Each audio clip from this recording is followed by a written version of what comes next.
Hallelujah, hallelujah, hallelujah, hallelujah, hallelujah, hallelujah. God was reconciling the world to himself in Christ and entrusting to us the message of reconciliation. Hallelujah, hallelujah, hallelujah. The Lord be with you. A reading from the Holy Gospel according to Luke. Tax collectors and sinners were all drawing near to listen to Jesus. But the Pharisees and the scribes began to complain, saying, "This man welcomes sinners and eats with them." So to them he addressed this parable. What man among you, having 100 sheep and losing one of them, would not leave the 99 in the desert and go after the lost one until he finds it? And when he does find it, he sets it up on his shoulders with great joy. And upon his arrival home, he calls together his friends and neighbors and says to them, "Rejoice with me, because I have found my lost sheep." I tell you, in just the same way, there will be more joy in heaven over one sinner who repents than over 99 righteous people who have no need of repentance. Or what woman, having 10 coins and losing one, would not light a lamp and sweep the house, searching carefully until she finds it? And when she does find it, she calls together her friends and neighbors and says to them, "Rejoice with me, because I have found the coin that I have lost." In just the same way, I tell you, there will be more rejoicing among the angels of God over one sinner who repents. Then he said, a man had 2 sons, and the younger son said to his father, "Father, give me the share in your estate that should come to me." So the father divided up the property between them. After a few days, the younger son collected all his belongings and set off to a distant country, where he squandered his inheritance on a life of dissipation. When he had freely spent everything, a severe famine struck that country, and he found himself in dire need. So he hired himself out to one of the local citizens, who sent him to his farm to tend the swine. As he longed to eat his fill of the pods on which the swine fed, but no one gave him any. Coming to his senses, he thought, "How many of my father's hired workers have more than enough food to eat, but here I am dying from hunger. I shall get up and go to my father, and I shall say to him, 'Father, I have sinned against heaven and against you. I no longer deserve to be called your son. Treat me as you would treat one of your hired workers.' So he got up and went back to his father. While he was still a long way off, his father caught sight of him and was filled with compassion. He ran to his son, embraced him and kissed him. His son said to him, 'Father, I have sinned against heaven and against you. I no longer deserve to be called your son.' But his father ordered the servants, 'Quickly, bring the finest robe and put it on him. Put a ring on his finger and sandals on his feet. Take the fatted calf and slaughter it. Then let us celebrate with a feast, because this son of mine was dead and has come to life again. He was lost and he has been found.' Then the celebration began. Now the older son had been out in the field, and on his way back, as he neared the house, he heard the sound of music and dancing. He called one of the servants and asked what this might mean.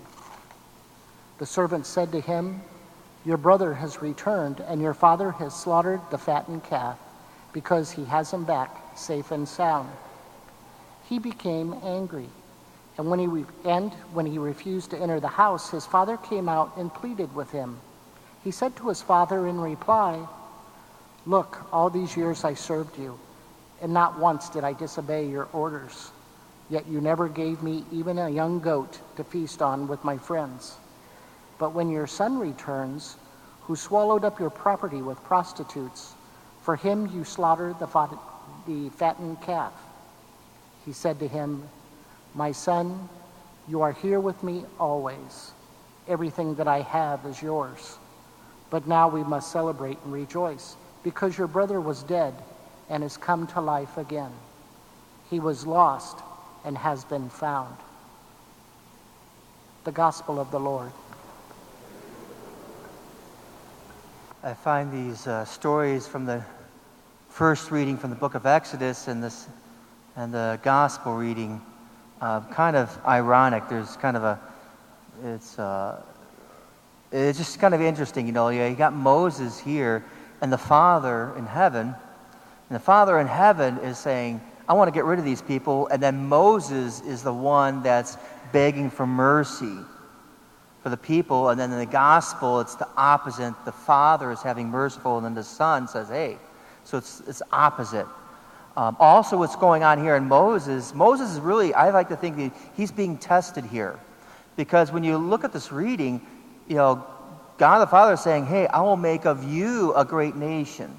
So you, Moses, I'll make of you a great nation. And Moses doesn't say, "Oh yeah, I'll be glorious and wonderful," and no. He says, "Father, I want you to have mercy on them. Don't do this." Right? So God was testing him. God was testing him for all of that. And then you look at more like the gospel reading. It's kind of interesting. It's the opposite situation, but the Son. Talk about opposite. The Son that didn't sin, the one that did not offend, he's the one outside of the Father's house. And the one who swallowed up his inheritance on prostitutes is in the Father's house. You know, it kind of makes you wonder, what happened there? It kind of seems like an injustice.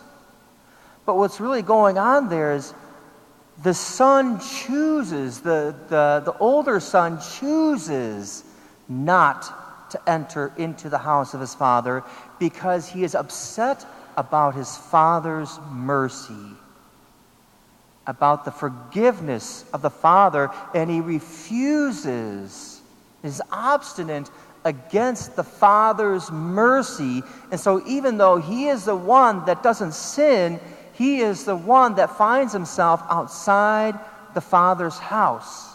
He can't stand the thought of his brother being in the same house.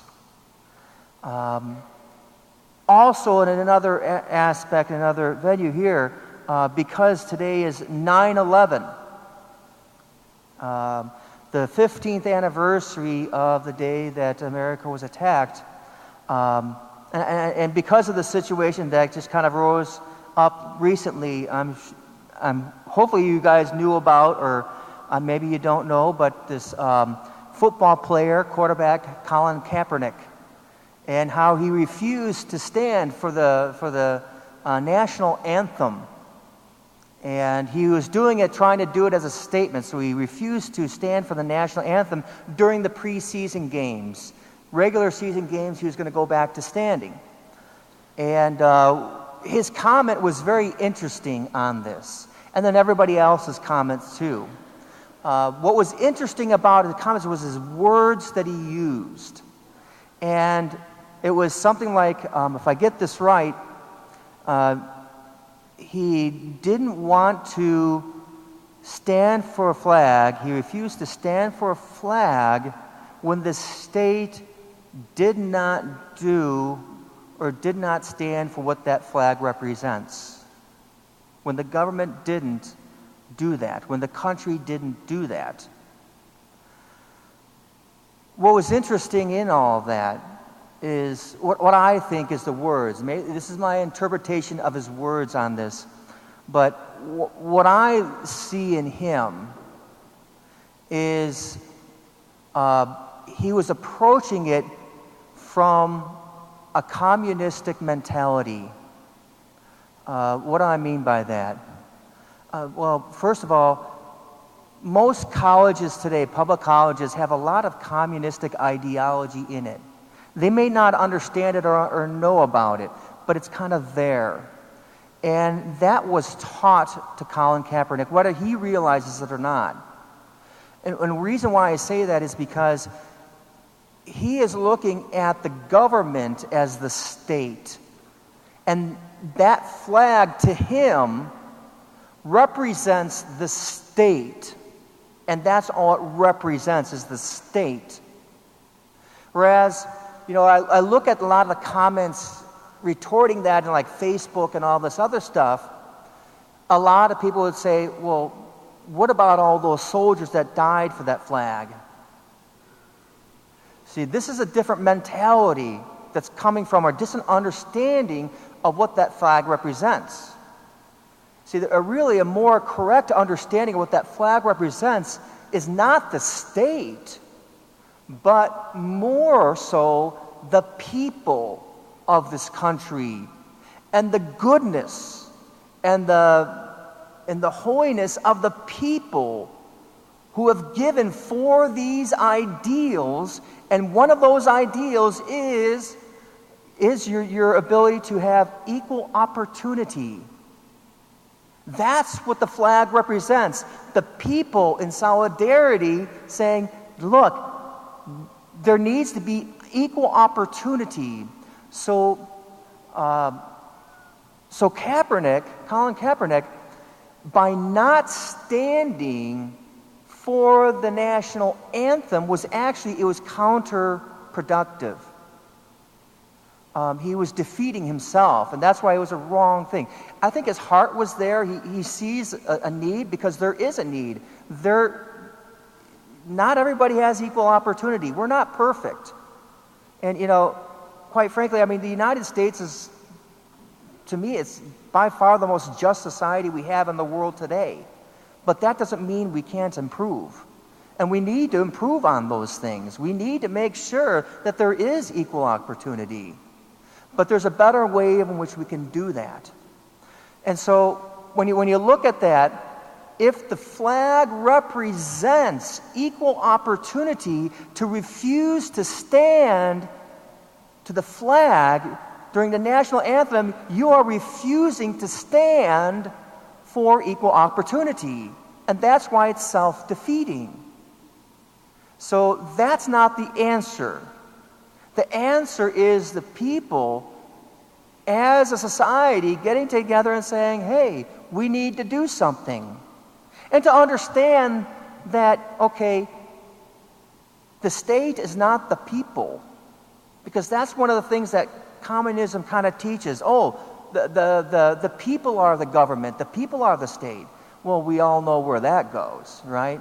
That never really works, because the people who are leading are the ones telling everybody else, the little peons, what to do, right? That's basically what it ends up being. So communism never really works out. So when they say things like, you hear this in politics today with the election, it takes a community to raise a child, right? Do you know where that comes from? It comes from communism. It sounds good. In the words in and of itself, it's true. Because we need each other to help each other. But communist mentality doesn't mean it's the people. They mean it's the government that gives the rights to everybody. That's what it takes. I'll give you permission. And by the way, the government will take care of your children, not you. That's what communism means by those words, right? So when you hear that in politics, run in the other direction. Communists always hide their things, right? So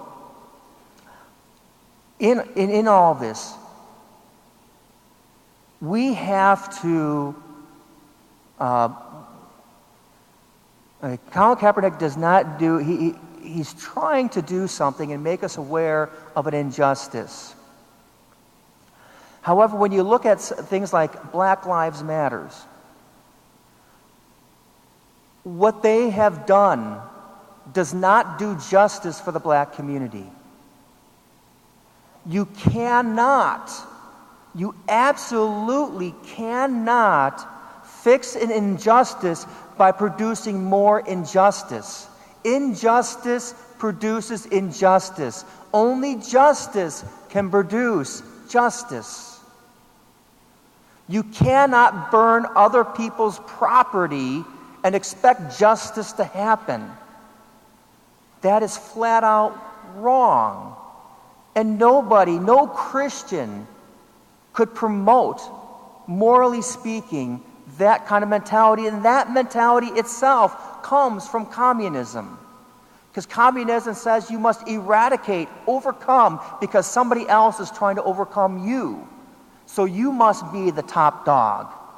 And so communism always promotes turmoil, anger, violence.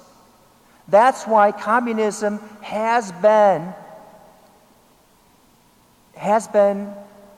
condemned by the church at its very inception. It is condemned, and by its very nature is necessarily an evil. And we can never promote a communist society or communist tools that produce injustice and suppression and mitigate our freedom. So, in the meantime, what do? First of all, we have to apply the gospel message. Mercy, love. Again, Colin Kaepernick, I don't think he has evil intent. He sees an injustice. He would like it to be fixed.